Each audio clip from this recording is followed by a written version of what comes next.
La Última Cena, de Leonardo da Vinci.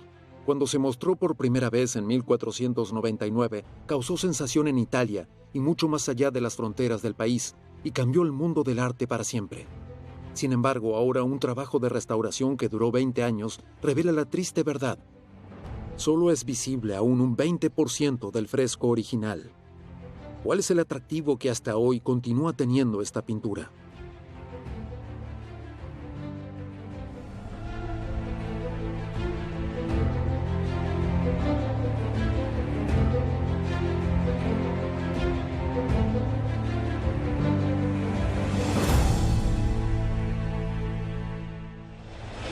Esta es la historia de una apasionante investigación a través de Europa que sigue un rastro de pistas y documentos ocultos durante siglos.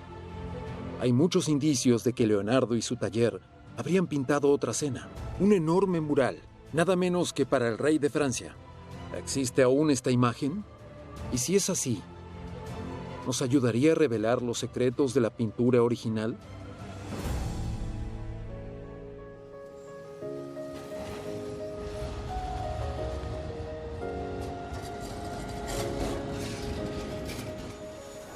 Nuestra historia comienza aquí, en Milán, la ciudad de la moda y negocios más importante de la Italia moderna y antigua.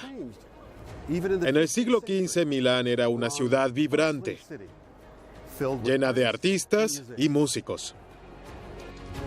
De todas las ciudades-estado de Italia, el Ducado de Milán era con mucho el más poderoso, magnífico y el más rico. No es de extrañar que muchos reyes de Europa quisiesen conquistarla. El gobernante de Milán era entonces un duque llamado Ludovico Sforza, un tirano que había conquistado la ciudad en 1481. Como muchos otros gobernantes, disimulaba su rol políticamente cuestionable con el exuberante esplendor de una corte renacentista. El duque encargó grandes proyectos, un monasterio llamado Certosa di Pavia y una nueva iglesia, aquí mismo en Milán, llamada Santa María de la Grazie.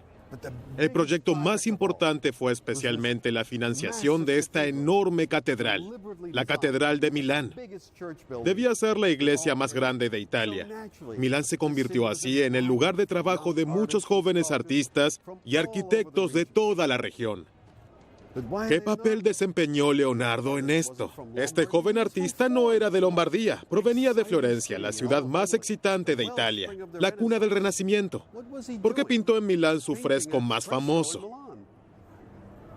La respuesta puede encontrarse en un pequeño pueblo a las afueras de Florencia, llamado Vinci. Leonardo era un hijo ilegítimo, el hijo de la hija de un campesino, Caterina, que comenzó una relación con un joven notario llamado Serpiero. Por supuesto que un matrimonio entre ambos estaba fuera de discusión, porque Serpiero debía casarse con una mujer de su posición social. Es por eso que Leonardo nunca fue realmente parte de la escena creativa florentina alrededor de Lorenzo de Medici, como lo fueron artistas como Ghiberti, Ghirlandaio o Miguel Ángel. Estas eran personas que sabían latín y escribían sonetos, y podían imponerse en la sociedad más refinada. Leonardo mismo nunca fue parte de eso. Pero Serpiero apoyó a su hijo y siempre estuvo dispuesto a usar sus conexiones para conseguirle trabajo. Sin embargo, la falta de educación siempre fue una gran desventaja para el joven Leonardo. El padre le consiguió a Leonardo un puesto como aprendiz en el taller del reconocido pintor y escultor florentino Andrea Verrocchio. Aquí, Leonardo aprendió a mezclar pigmentos, preparar paneles de madera o transferir grandes dibujos al fresco llamados cartones a una pared enlucida. Finalmente, Verrocchio le permitió pintar a uno de los ángeles en su pintura del bautismo de Cristo. Es evidente que el ángel de Leonardo es mucho más bonito que el ángel bastante gruñón de la derecha, pintado por Verrocchio. Sin embargo, ¿cómo logró rostros tan hermosos y angelicales? La respuesta, mediante el uso de un nuevo invento llamado pinturas al óleo.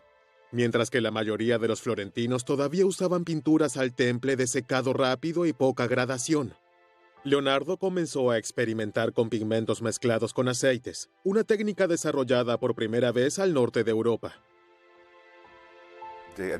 La ventaja del aceite sobre el temple al huevo es que no hay que mezclar o sombrear cada color para crear objetos tridimensionales u obtener el sentido de dimensión. Con aceite se tenía un increíble rango de negro a blanco con transiciones casi ininterrumpidas. En consecuencia, esto ofrecía posibilidades completamente nuevas para los artistas del Renacimiento. Gunnar Amer es un artista de formación clásica que pintó una réplica de la Capilla Sixtina para la película Illuminati. ¿Y cómo eran elaborados estos aceites? Eran pigmentos triturados que podían ser a partir de cualquier cosa, desde hueso, perejil desecado hasta el famoso azul ultramarino de Afganistán, que era tan caro que costaba más que el verdadero oro. ¿Más que el oro? Sí.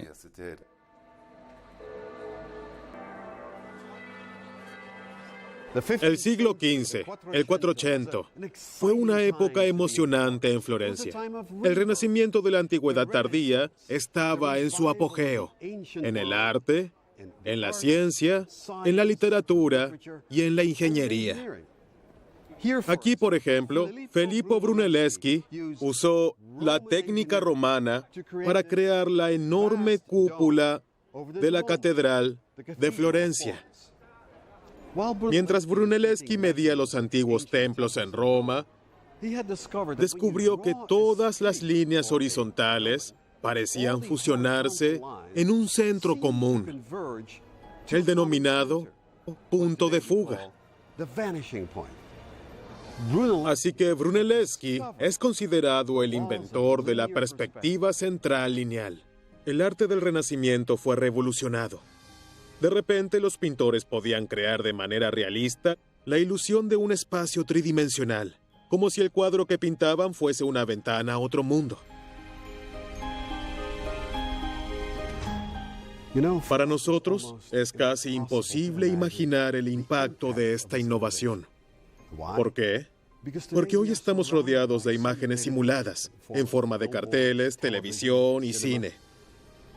Han condicionado nuestros cerebros para interpretar imágenes planas como una realidad tridimensional.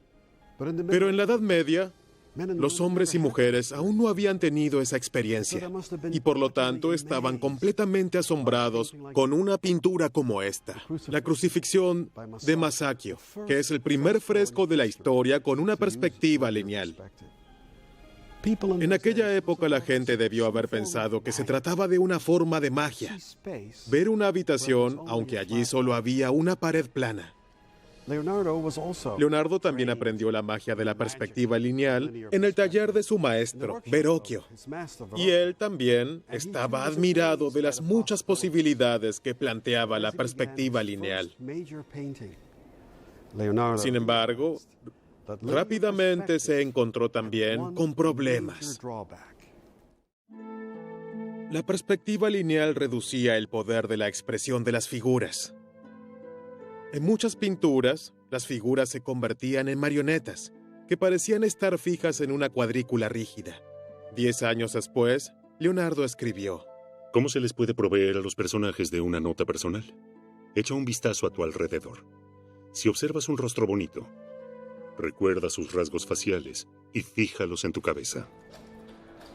Lo que Leonardo expresa con esto es que no debería permitir que la geometría prive a los personajes de sus sentimientos, su pasión o del drama psicológico.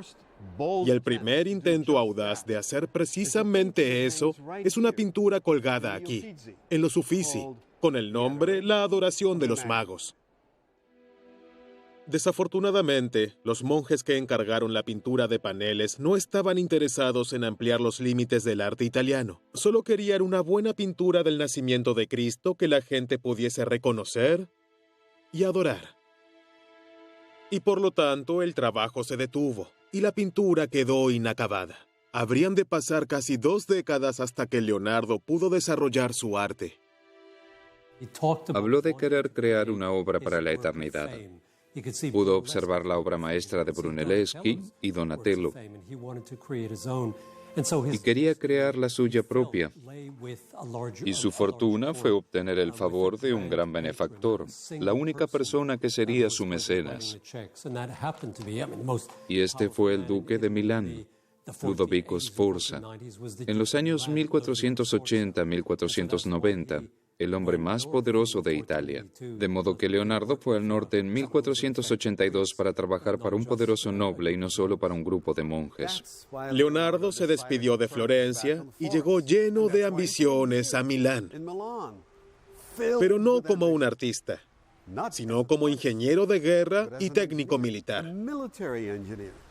En una carta de recomendación al duque, enumeró sus habilidades e invenciones en tecnología militar. Dispongo de todo tipo de métodos para destruir fortalezas y castillos. Por ejemplo, puedo diseñar cañones que arrojen piedras como un granizo.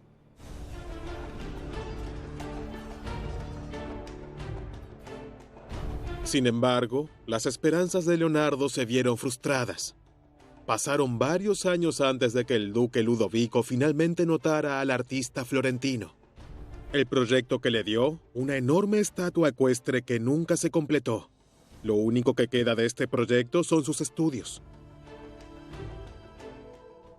Ahora Leonardo estaba listo para emprender una enorme tarea para su joven carrera. Una serie de retratos de 13 hombres sentados en una mesa, prevista para un muro en Milán.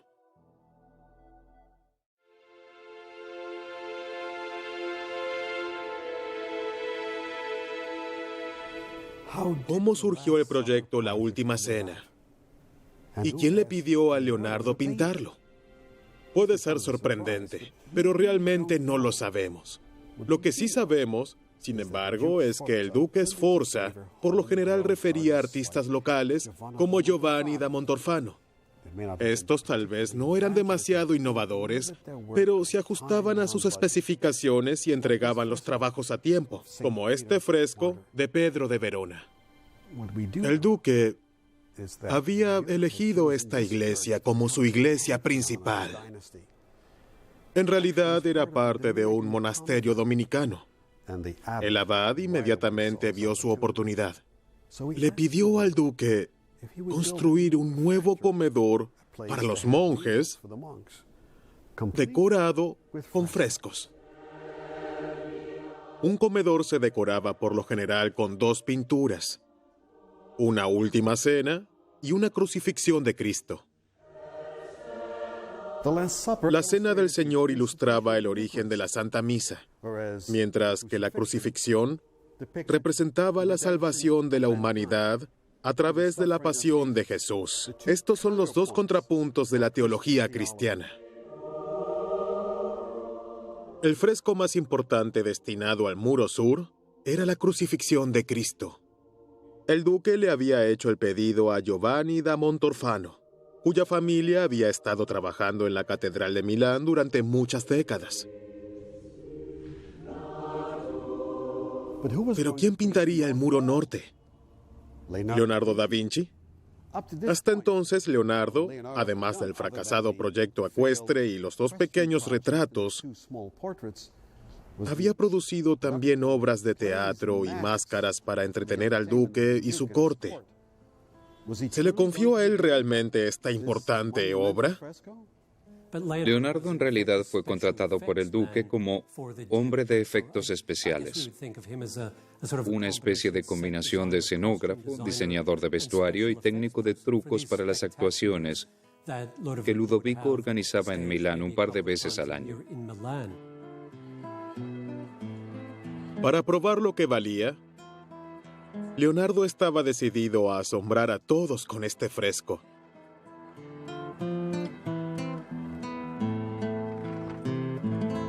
Y por supuesto que todos esperaban de él que creara una última cena, como todas las que se habían producido en los últimos 200 años en Florencia, la Toscana, Siena. Pero él hizo algo completamente diferente. El arquetipo mostraba cómo Cristo partió el pan y así estableció la primera misa. Pero al igual que un experimentado director de cine, Leonardo eligió una escena mucho más dramática. El momento en que Jesús declaró que uno de los hombres en esa habitación era un traidor. Ese anuncio literalmente explota desde el centro y coloca a los apóstoles en distintas posturas de asombro, incredulidad, pena e incluso enojo. Revela toda la gama de emociones humanas. La misma idea que motivó su obra Adoración de los Reyes Magos, unos 25 años antes. Leonardo quería acción y quería capturar las emociones y la intensidad dramática de lo que había sucedido en esos segundos en Jerusalén. Y precisamente eso es lo que hace que la pintura sea tan grandiosa. La trae a la vida y lo vemos y podemos comprender de inmediato lo que allí sucede. Todo el torbellino del drama humano. Así es. Cada uno reacciona de manera diferente, literalmente. Puede reconocerse el amor, el miedo, la ira o la pena en sus rostros. Por ejemplo, el apóstol Juan, que está despertando y es interrogado por el discípulo Pedro. Leonardo le da a cada uno de los 12 algo característico, una expresión facial, un gesto de manos, para hacernos comprender su carácter. Pero aquí está la gran tragedia. La mayoría de estos hermosos gestos ya no son visibles actualmente. Desafortunadamente, la última cena es hoy un fresco muy dañado. En este fresco, realmente ya no podemos reconocer el estilo de Leonardo. Gran parte de la expresividad, la claridad, la imaginación de la última cena ha desaparecido. A diferencia de Montorfano, que utilizó técnicas de fresco convencionales, Leonardo no pudo resistirse a experimentar con pigmentos para lograr los mismos efectos visuales que en sus pinturas al óleo. El resultado fue catastrófico. Curiosamente tenía diferentes intereses intelectuales. Tenía diferentes pretensiones en los colores para expresar con ello lo mayor posible. Larry Cade es un director del Departamento de Conservación en la National Gallery de Londres. Leonardo estaba interesado en investigar los matices de gradación del color. Todas esas sutiles diferencias que me parecen imposibles en un fresco.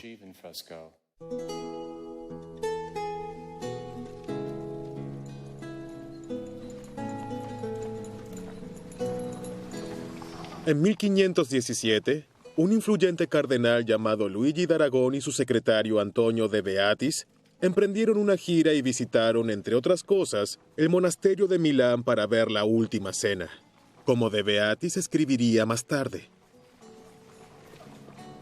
Es muy buena, aunque comienza a deteriorarse, ya sea por la humedad de la pared o por alguna otra forma de abandono. En los siglos siguientes, el fresco continuó deteriorándose porque daba a la cocina, de modo que la pared absorbía toda la humedad.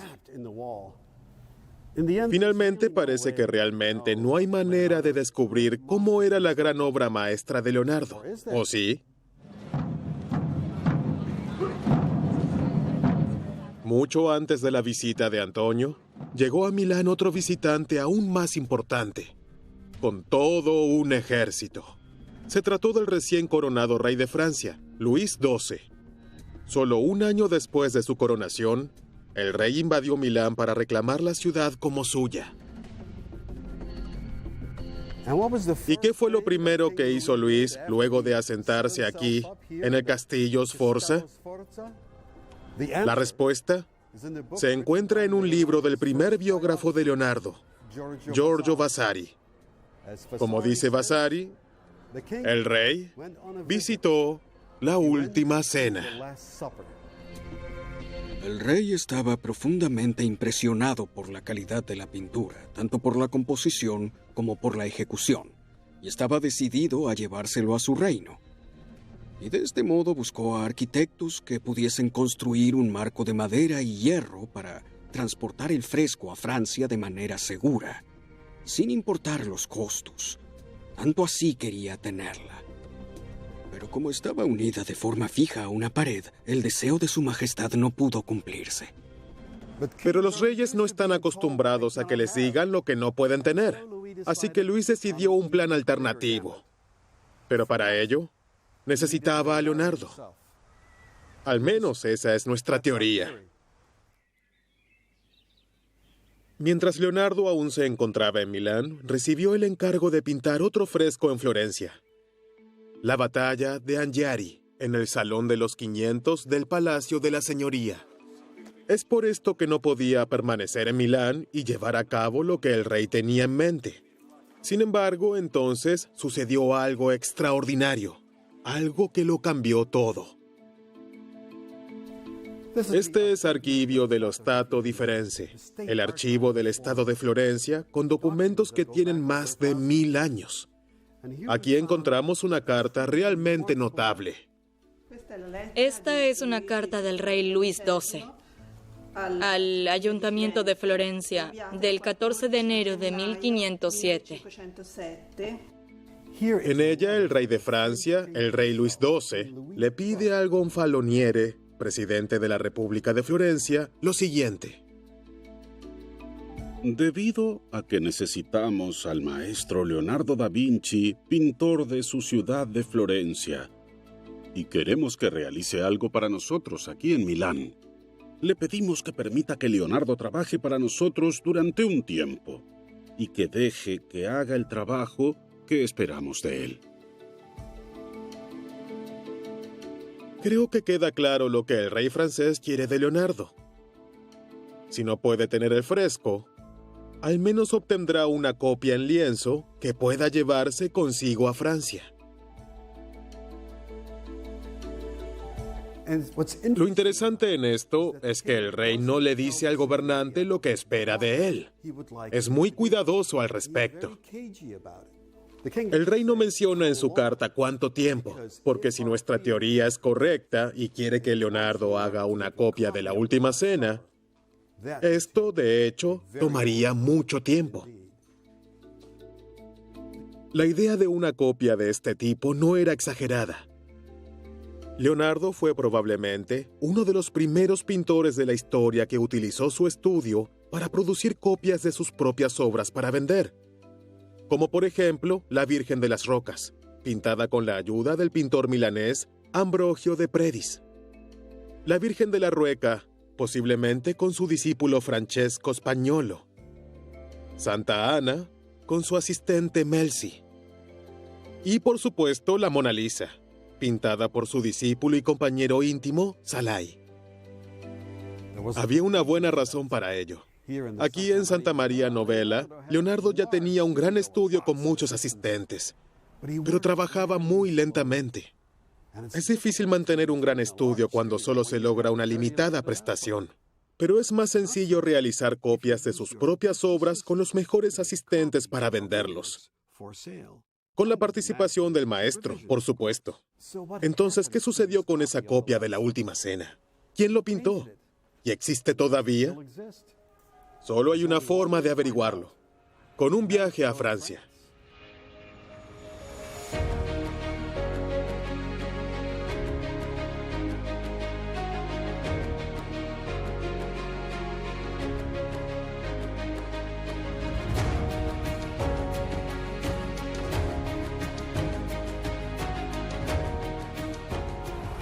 Hoy consideramos a París como el epicentro del mundo para el arte, la cultura y la moda. Es sinónimo de belleza y sofisticación. Pero en el siglo XVI, la situación era muy diferente.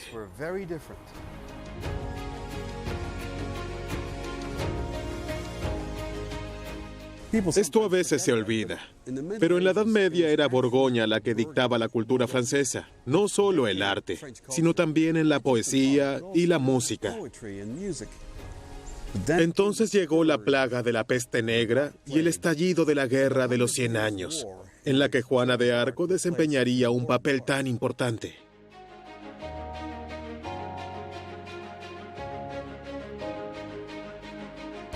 Cuando Luis XII ascendió al trono, Francia estaba muy debilitada. Luis era consciente de ello. Entendía que los artistas franceses debían orientarse al Renacimiento italiano. Creo que por eso estaba tan interesado en llevar La Última Cena a Francia.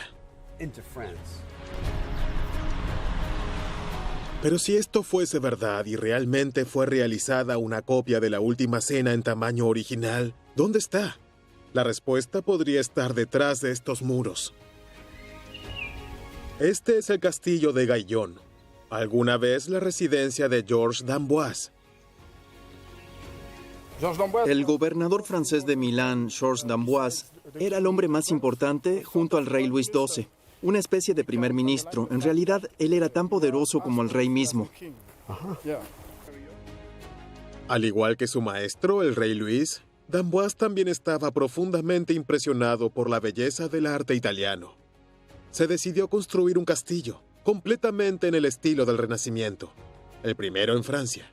Y de este modo, trajo a Francia a numerosos artistas y escultores italianos. Llegaron escultores italianos, pintores italianos como Andrea Solario.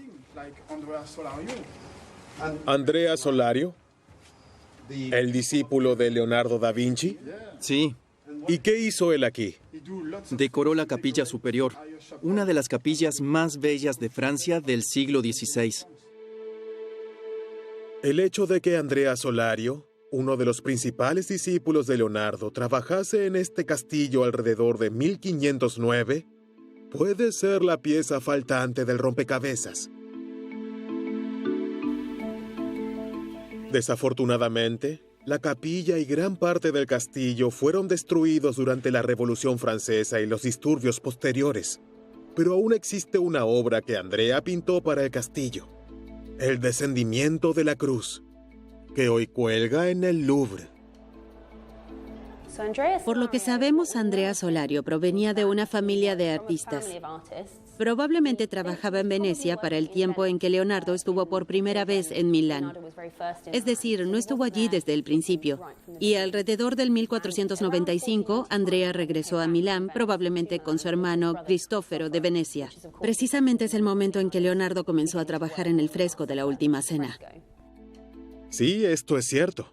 Entonces Solario tiene que haber estado presente cuando se concretó el gran fresco de La Última Cena en el muro del refectorio.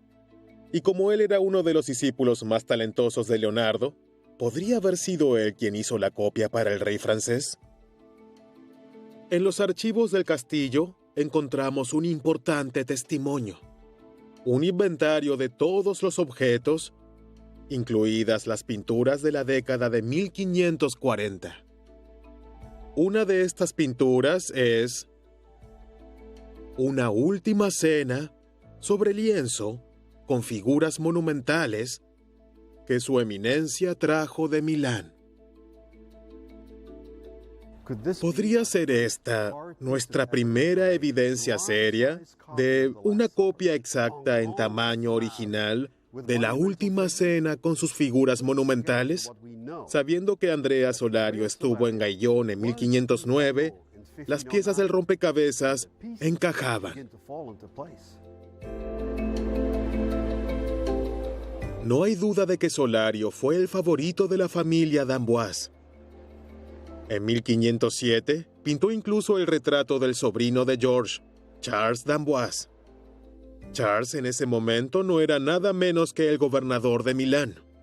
Pero debido al corto periodo en que se completó la copia entre 1507 y 1509, es probable que no solo Solario, sino también otros estudiantes de Leonardo hayan estado involucrados, como por ejemplo Gianpietrino. Pero aquí se plantea la siguiente pregunta: ¿dónde se encuentra este lienzo? Después de todo, si es tan grande como suponemos, no es algo que pueda perderse tan fácilmente. Y es por eso que nos encontramos en el tren de Amberes, Bélgica, para seguir el siguiente rastro de las pistas.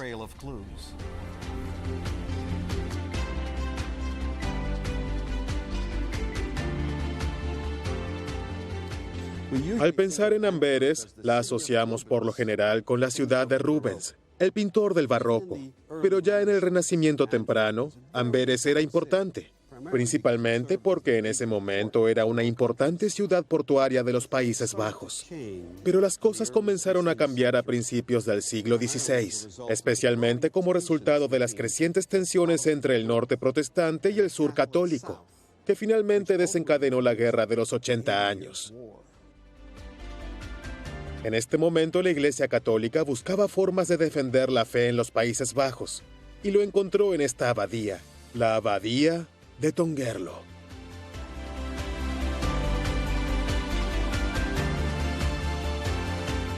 Es interesante que en ese momento el calvinismo que prevalecía al norte de los Países Bajos rechazaba todas las formas de imágenes religiosas, pinturas, esculturas, incluso vitrales.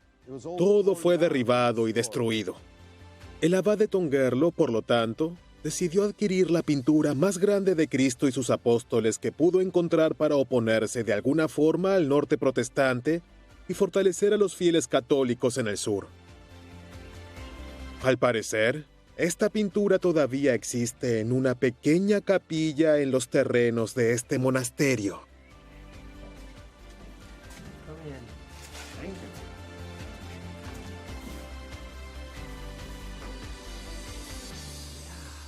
Allí está. Esta es la pintura que estuvimos buscando todas estas semanas. Es magnífica.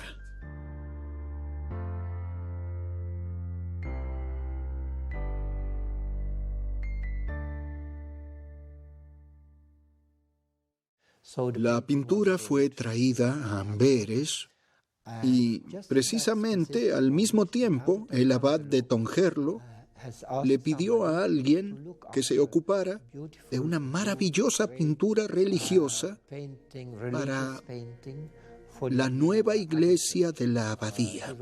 Le escribió una carta al abad respecto de que esta pintura, La Última Cena de Leonardo da Vinci, se vendió el 2 de febrero de 1545. Entonces, ¿esta pintura realmente fue presentada y vendida como producto de Leonardo da Vinci? Sí. Pintada por Leonardo da Vinci. Bueno, en ese entonces no era tan importante, pero probablemente el 90% de la pintura fue obra de discípulos de da Vinci. Cuénteme acerca de esa teoría sobre quién pintó a Cristo y a Juan. Sí, Pinin Brambilla, la dama que ha restaurado el fresco original de Milán desde hace 22 años, dijo que esta sería la obra de un grupo de discípulos de da Vinci. Sin embargo, dijo, estoy convencida de que Cristo, y especialmente también el apóstol San Juan, el modelo favorito de da Vinci, fueron pintados por él mismo. ¿Por Leonardo? Sí. ¿Por qué lo dice? Bueno, por la calidad. La calidad de la pintura de San Juan es extraordinario. La calidad es muy, muy buena. Y además se le tomaron radiografías hace unos 20 años y debajo de todos los apóstoles se encontraron bocetos, excepto en San Juan y Cristo. ¿Me está diciendo que debajo de todos los apóstoles hay un bosquejo, con la excepción de Juan y Cristo, que fueron pintados directamente en el lienzo? Sí, ese fue el resultado de... ¿Los rayos X? Es un descubrimiento asombroso. Sí.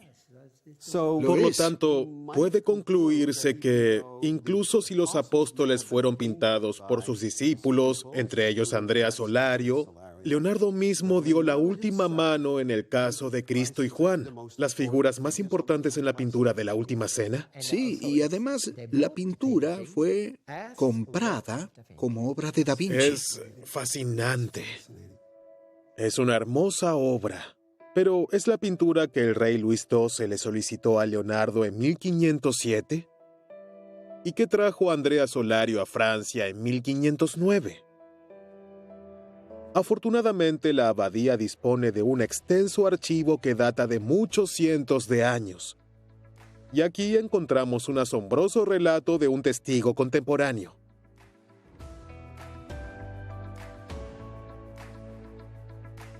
Se dice que la pintura fue producida siguiendo un original pintado sobre un muro y que actualmente se encuentra en mal estado.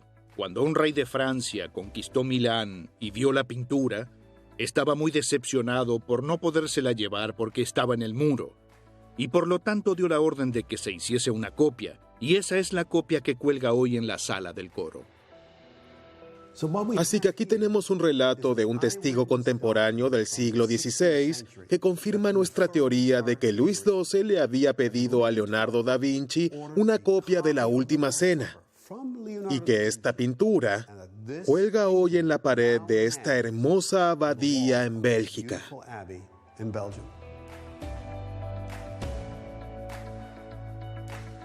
Pero entonces la trama se complica aún más. Como hemos visto, un lienzo tan grande no podría haber sido pintado por un solo artista en tan poco tiempo. ¿Quién más podría haberlo pintado además de Andrea Solario?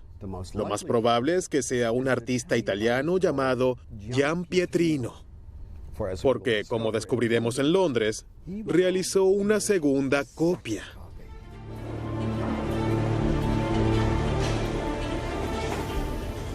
Desde hace 250 años, la Royal Academy en la Burlington House de Londres ha estado formando generaciones de artistas británicos, inspirándose en las obras de grandes maestros.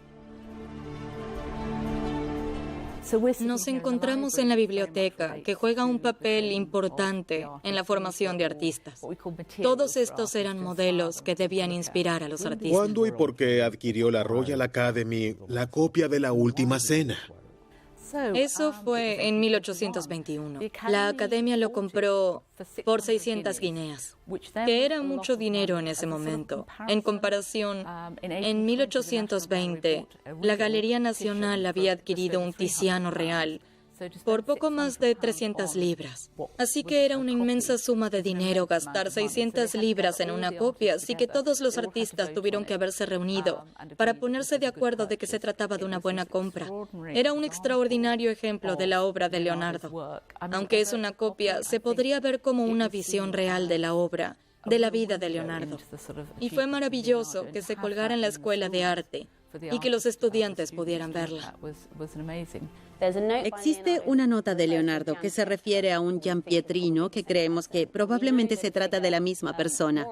También sabemos que alguien con ese nombre trabajó en Milán al menos desde 1507. En esa segunda época, después de que Leonardo se mudara a Florencia y regresara a Milán. ¿Estaría de acuerdo en que él es uno de los principales artistas de esta copia de la Royal Academy? Sí, eso es lo que se piensa actualmente.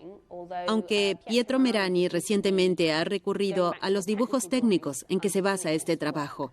Y en base al análisis técnico de los dibujos de la obra, afirmó que probablemente fue inicialmente Boltraffio y después vino Giampietrino. Si es cierto que Giampietrino trabajó tanto en la versión de Tongerlo como posteriormente, alrededor de 1520 en esta copia, parece que estas dos pinturas nos dan una idea muy concreta de cómo era el fresco original. Creo que parece estar muy cerca del original. Y ciertamente, principalmente, Estas cabezas, que podemos examinar más a fondo, parecen estar muy cerca del original. Evidentemente, Giampetrino tuvo acceso a los dibujos y cartones de Leonardo. Y esto puede ser una prueba de que puede haber habido una especie de selección de estos cartones originales. Por lo que es realmente interesante que la base podría estar aún más cerca de lo que pensamos originalmente. Sin embargo, ahora que hemos encontrado dos versiones de la Última Cena en tamaño original de Leonardo y sus discípulos, ¿tenemos finalmente la oportunidad de ver cómo era antes el fresco de Milán? Tal vez con tecnología digital. Una pintura de la Última Cena que cambiaría el curso del arte occidental. ¿Podría haber previsto alguien alrededor de 1490 el tremendo impacto de este fresco? Si Ludovico y el prior de la Santa María del Grazie le hubieran dicho que pintara una última cena, probablemente habrían esperado que haga una última cena similar a todo lo que se había pintado en Florencia, la Toscana y Siena en los últimos 200 años. Pero por supuesto que Leonardo no funcionaba de esa manera. Él dijo que crear una pintura no significaba observar otras pinturas. Uno tenía que observar la vida real. Y es por eso también que compró la Biblia, para encontrar el drama en la historia. Era prácticamente como si fuese el director de una película con el objeto de filmar una película sobre la Última Cena. Leonardo quería acción y quería capturar las emociones y la intensidad dramática de lo que había sucedido en esos segundos en Jerusalén. Y precisamente eso es lo que hace que la pintura sea tan grandiosa. La trae a la vida y lo vemos y podemos comprender de inmediato lo que allí sucede. 3 pinturas. Y sin embargo, una visión. La visión de retratar la escena más famosa del Evangelio de una manera que nunca antes se haya visto. Y ahora sabemos cómo se vio alguna vez esa visión original, gracias a un lienzo en un monasterio remoto de Bélgica. Por supuesto que durante los años siguientes, el Alto Renacimiento produciría algunos de los frescos más inolvidables de la historia, incluidas las estancias de Rafael en el Vaticano y el techo de la Capilla Sixtina de Miguel Ángel. Pero todo el increíble realismo, toda la comprensión monumental de la figura humana, comenzó primero con un fresco en el muro de un comedor de Milán.